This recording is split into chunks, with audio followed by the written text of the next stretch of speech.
Bien, bonjour à tous, bienvenue dans ce live du lundi, le premier de la semaine. Faut-il rayer le passé de notre vie? C'est la question d'aujourd'hui. Bonjour JP, coach professionnel certifié, fondateur du programme Rends ta vie sublime et du programme Sublimer vos relations.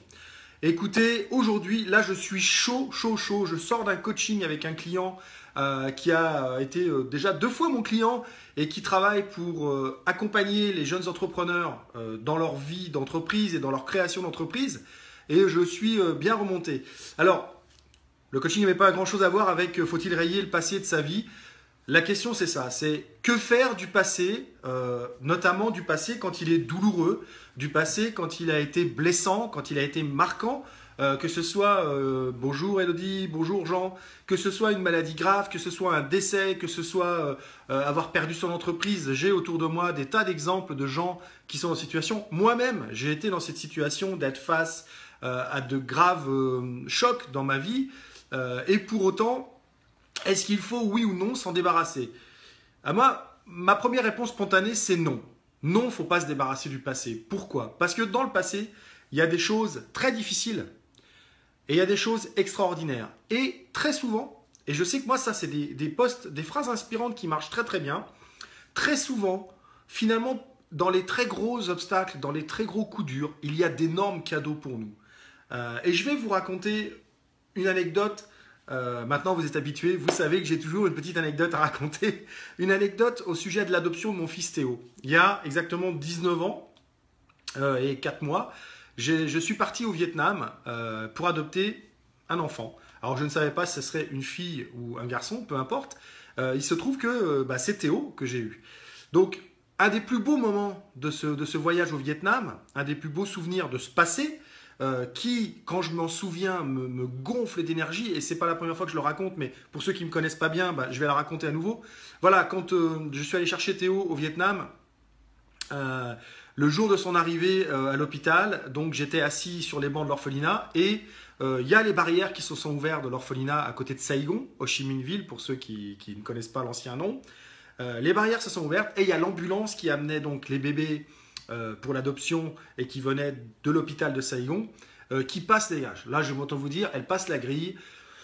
Vous voyez 4 infirmières avec des bébés dans les bras. Vous savez que votre petit garçon, parce que je savais à ce moment-là que ça serait un garçon, votre petit garçon est dans des bras d'une de ces infirmières. Vous avez votre cœur qui fait pa, pa, pa, pa, pa, pa. Vous voyez, là, rien que d'y penser, là, je vous jure que je suis gonflé.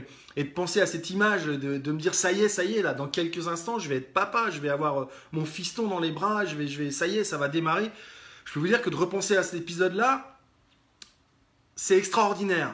Et vous voyez le risque, c'est que si je veux rayer mon passé, que je tire un trait dessus et que j'obture les années, et je vais vous expliquer pourquoi après je pourrais obturer aussi cet épisode-là, eh bien, je perds cette force, parce que quand je me reconnecte à ce souvenir, je vous jure, j'ai la patate.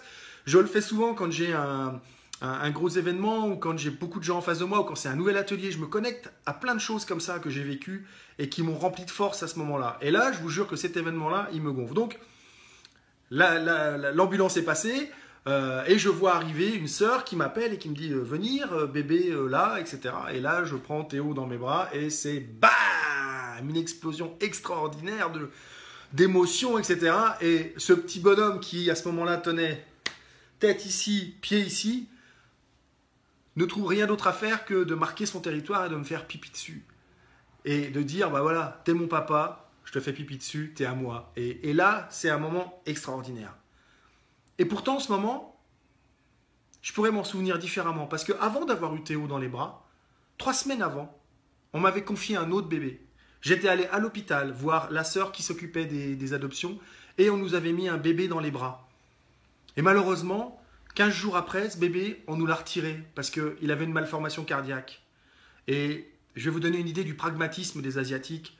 La sœur, elle m'a reçu dans son bureau à l'hôpital alors que j'essayais d'aller voir Tan Hip, il s'appelait comme ça, Tan Hip. Et elle m'a dit, vous n'êtes pas venu chercher une croix, vous êtes venu chercher un bébé, on va vous en donner un autre. Alors sur le coup, on va donner un autre, mais c'est mon fils, je l'ai eu dans les bras, pendant 10 minutes, un quart d'heure, c'est comme si c'était mon fils. Et ben j'ai perdu un bébé déjà. Donc cet événement-là, Ah bah, ça vous avez le bonjour de ma cafetière, une fois de plus, elle se met en veille. Donc ça va faire un petit peu de bruit, mais c'est comme ça, c'est les aléas du direct, quand on n'a pas tout prévu. Donc j'aurais pu garder, ce souvenir aurait pu éradiquer les autres de ma mémoire, parce que c'est un mauvais souvenir. J'ai perdu un fils. Parce que 20 minutes dans vos bras, je vous jure que ça devient votre fils. Donc voilà pourquoi il n'y a pas besoin d'éradiquer le passé de sa vie. C'est simplement qu'il faut sélectionner les souvenirs qui vous donnent de la force. Et même ce souvenir de Tanhip me donne de la force parce que je sais que derrière, j'ai su rebondir, derrière, j'ai su être résilient. Je savais qu'il y a un autre bébé qui arriverait et je savais qu'il y avait besoin que je reste disponible pour ce bébé-là. Et je vous raconte tout ça, rassurez-vous, Théo, il est au courant, il connaît l'histoire, il sait que on m'a attribué d'abord un premier bébé et puis Théo après, mais c'est pas grave parce que ça n'empêche pas que Théo il soit number one dans mon cœur. Et tous les jours, on se fait des preuves d'amour, on se dit des mots d'amour. Donc vous voyez que non, il ne faut pas éradiquer le passé. Parce que si c'est ça, j'éradique aussi que mon père, il ne m'a pas reconnu. J'éradique aussi que j'ai été en nourrice de 18 mois à 6 ans. J'éradique aussi que j'ai perdu ma femme d'un cancer. Mais j'éradique en même temps tous les autres souvenirs qui vont avec. Or moi, ce dont je me souviens d'être allé en nourrice, c'est d'être au sommet d'une charrette de foin avec des sauterelles qui tournent autour de moi. Et pourtant, voilà, j'étais pas avec ma mère. Mais j'ai quand même des bons souvenirs. Donc, n'éradiquez pas le passé de votre vie. Servez-vous-en pour devenir plus fort. Servez-vous-en pour apprendre comment ne pas refaire les mêmes erreurs. Servez-vous-en pour avancer. Servez-vous-en pour savourer le fait qu'aujourd'hui vous êtes là, qu'aujourd'hui vous êtes encore en vie, qu'aujourd'hui vous êtes en bonne santé, qu'aujourd'hui vous avez réussi à vaincre la maladie, qu'aujourd'hui vous avez de nouveaux amis, même si les anciens ne sont plus là. Profitez de toutes vos expériences passées, de tous vos échecs, pour savourer le fait de les avoir passés et d'être là maintenant. Alors évidemment, vous allez me dire, ouais mais ça c'est cool, mais ça marche quand tu es sorti de ces obstacles. Alors j'ai envie de dire à ceux qui sont aujourd'hui dans un moment difficile, à ceux qui ont des relations toxiques, à ceux qui sont sans emploi, à ceux qui sont face à une famille difficile, qu'est-ce que vous faites réellement pour changer les choses ? Est-ce que vous êtes en train de vous plaindre en vous disant que vous n'avez pas de chance, que de toute façon on est maintenu, on n'a pas le choix avec sa famille, c'est pas nous qui décidons de trouver du travail, etc., etc. Qu'est-ce que vous faites vraiment pour bouger de cette situation, pour changer quelque chose ? C'est vous et vous seul, et ça je le dis de plus en plus souvent, qui avez le pouvoir sur vous de changer votre façon de penser. Et là on revient au live que j'ai fait samedi. C'est la façon dont vous allez penser le présent. C'est la façon dont vous allez penser ce qui vous est arrivé, et je dis penser au sens P-E-N-S-E, qui va vous permettre de passer à autre chose, soit en profitant de ce qu'il y a autour de vous en ce moment, soit en utilisant ce qui vous est arrivé et vous en servir pour aller plus loin. Il y a Jean qui met une remarque, je ne comprends pas la remarque. Moi, je vous dis, le livre du passé, il ne faut pas le conserver, il faut le consulter de temps en temps pour se souvenir qu'on a réussi à passer tous ces obstacles qui sont lourds. Je vous demande, il y a deux cas de personnes qui n'avancent pas dans leur vie. Il y a ceux qui sont kidnappés par le passé, donc qui vont se lamenter sur ce qui leur est arrivé, qui vont se plaindre de ce qui leur est arrivé, qui ne vont pas savoir trouver le cadeau dans ce qui leur est arrivé. Et il y a ceux, et c'est pas mieux, qui sont kidnappés par le futur. C'est-à-dire que pour ne pas vivre le présent, ils sont constamment en train de se projeter. Ils sont en train de manger un plat de spaghettis, ils sont déjà en train d'imaginer ce qu'ils vont manger demain. Ils sont même pas en train de savourer le moment présent. Donc, je vous dis tout de suite, c'est pas mieux d'être kidnappé par le passé que d'être kidnappé par le futur. Le mieux, c'est de vivre l'instant présent en allant chercher dans le passé et en imaginant le futur pour que ce moment présent soit le mieux possible.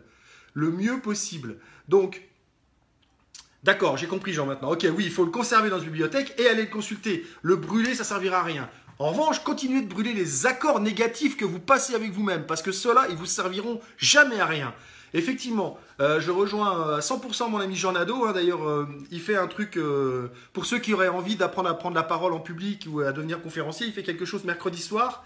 Allez voir sur sa page Jean Nadeau, vous verrez, c'est annoncé. Donc je reviens à ce que je disais, oui, apprenez à puiser dans le passé et dans l'avenir, dans le futur, des choses qui vous rendent plus fortes ou plus fort pour le moment présent. Mettez-les au service de maintenant. Comment je peux me servir de ce que j'ai vécu avant? Est-ce qu'il y a une expérience que j'ai vécue avant qui peut me servir aujourd'hui à aller plus loin dans mon projet, à savourer encore plus le moment présent? Je vous ai donné l'exemple de Théo qui arrive et Théo dans mes bras. Je vous dis, quand je repense à ça, je suis rempli de force. Donc rappelez-vous, aujourd'hui, peut-être vous vous lamentez dans des situations que vous avez déjà réussi à passer précédemment. Alors peut-être que c'était moins intense, peut-être que c'était un petit peu différent, mais vous avez réussi à utiliser une compétence à ce moment-là qui vous a permis de dépasser l'obstacle, qui vous a permis de surmonter le drame, qui vous a permis de dépasser la maladie. Plongez-vous là-dedans uniquement pour aller y chercher des forces. Et ça, pourquoi je vous dis ça? Parce que c'est vraiment le rôle du coach. Le rôle du coach, c'est de vous aider de temps en temps à aller dans le passé, pas pour y rester, pas pour comprendre, pas pour réparer, mais pour prendre des choses que vous avez réussi à faire, même dans des moments difficiles, et les réinvestir aujourd'hui pour les moments difficiles qui sont devant vous. Et c'est comme ça que vous allez réussir à avancer, à dépasser des événements douloureux, à dépasser les obstacles. Dites-vous bien, vous savez, la PNL, elle dit qu'il n'y a pas d'erreur, il n'y a que des apprentissages. Et moi, je connais un exercice extraordinaire qui est fait par CTI, c'est l'école avec laquelle je me suis formé. Ils ont un programme de leadership très très poussé, très élevé. Et dans ce programme, il y a un exercice à un moment donné, dans, je crois, les premiers modules, où les gens, au début de la journée, font une petite étiquette, écrivent dessus « j'ai raté, j'ai échoué ». Et le but de la journée, c'est qu'à la fin de la journée, ils aient le plus de traits possible. Et oui, ils aient coché, ils aient raté le plus de choses possibles. Ils aient échoué dans le plus de choses possibles. Pourquoi je vous dis ça? Vous allez me dire, ouais, mais le but d'échouer, ça sert à rien d'échouer volontairement toute la journée. Si, ça sert à quelque chose. Ça va vouloir dire quoi? Ça va vouloir dire que vous avez pris des risques. Vous avez osé des choses que vous ne faites pas d'habitude. Vous avez osé les faire différemment. Vous avez osé les faire sans parachute. Vous avez osé, voilà ce que ça veut dire. Vous avez osé vous tromper, vous avez osé échouer. Et quel va être le résultat de ces journées? C'est que vous allez avoir appris énormément sur vous. Vous allez avoir appris de vos erreurs passées de la journée. Parce que quand on est à 8 h le soir, tout ce qui s'est passé avant 8 h, tout ce qui s'est passé fait partie du passé. Retenez cette phrase, tout ce qui s'est passé fait partie du passé. Mais dans tout ça, il y a des trésors d'apprentissage pour vous. Pour finir, je vous dirais que comment utiliser à merveille les événements, les apprentissages du passé? Eh bien, très simplement, c'est en se disant, qu'est-ce que j'ai fait? Bon, ça a marché, ça n'a pas marché. Qu'est-ce que j'ai fait? Qu'est-ce qui a fonctionné? Qu'est-ce qui n'a pas fonctionné? Et dedans, vous allez changer ce qui n'a pas fonctionné et garder ce qui a fonctionné. D'accord? Parce que sinon, le risque, c'est que vous soyez fou. Comme le disait Einstein, vous vous rappelez, la définition de la folie, c'est faire 1000 fois la même chose en pensant qu'on va obtenir un résultat différent.